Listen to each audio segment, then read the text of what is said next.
നിങ്ങളുടെ മക്കളുടെ മുമ്പിൽ തോറ്റ് നിൽക്കുന്ന രംഗം ഒന്ന് ആലോചിക്കുക. ഊഫ്, നിങ്ങളുടെ കുഞ്ഞുങ്ങളുടെ മുമ്പിൽ നിങ്ങൾ തോറ്റ് നിൽക്കുകയാണ്, അല്ലെങ്കിൽ നിങ്ങളുടെ മാതാപിതാക്കളുടെ മുമ്പിൽ നിങ്ങൾ തോറ്റ് നിൽക്കുകയാണ്, അല്ലെങ്കിൽ നിങ്ങളുടെ സഹോദരന്റെയോ സഹോദരന്റെ മുമ്പിൽ നിങ്ങൾ തോറ്റ് നിൽക്കുന്ന നിങ്ങളെ കുറിച്ച് ആലോചിക്കുക. അതിനേക്കാൾ വലിയൊരു തോൽവി എന്താണുള്ളത്?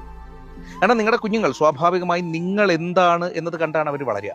നിങ്ങളുടെ മാതാപിതാക്കൾ അവരുടെ വാർദ്ധക്യത്തിലേക്ക് സമാധാനമായിട്ട് പോകണമെങ്കിൽ നിങ്ങൾ വിജയിച്ചിരിക്കണം, അല്ലേ? അതൊരു വാശിയായിട്ട് എടുക്കണം. നിങ്ങളുടെ കുഞ്ഞുങ്ങൾക്ക് നിങ്ങൾ നല്ലൊരു അമ്മയോ നല്ലൊരു അച്ഛനോ ആയിരിക്കും. നിങ്ങളുടെ മാതാപിതാക്കൾക്ക് നിങ്ങൾ ഏറ്റവും നല്ല അഭിമാനമുണ്ടാക്കുന്ന മക്കളായിരിക്കും. അതിനേക്കാൾ വലിയൊരു മോട്ടിവേഷൻ സത്യത്തിൽ വേറെ ഇല്ല. രണ്ടാമത്തതുണ്ടല്ലോ, നിങ്ങളിൽ മാത്രം ഫോക്കസ് ചെയ്യണം. ആളുകൾ വരും പോവും. സൂര്യൻ ഇങ്ങനെ വന്നു പോകുന്നതിനനുസരിച്ച്, ഈ പറഞ്ഞതുപോലെ കാലം മാറുന്നതിനനുസരിച്ച് ആൾക്കാർ നമ്മുടെ ജീവിതത്തിലേക്ക് വരും പോകും.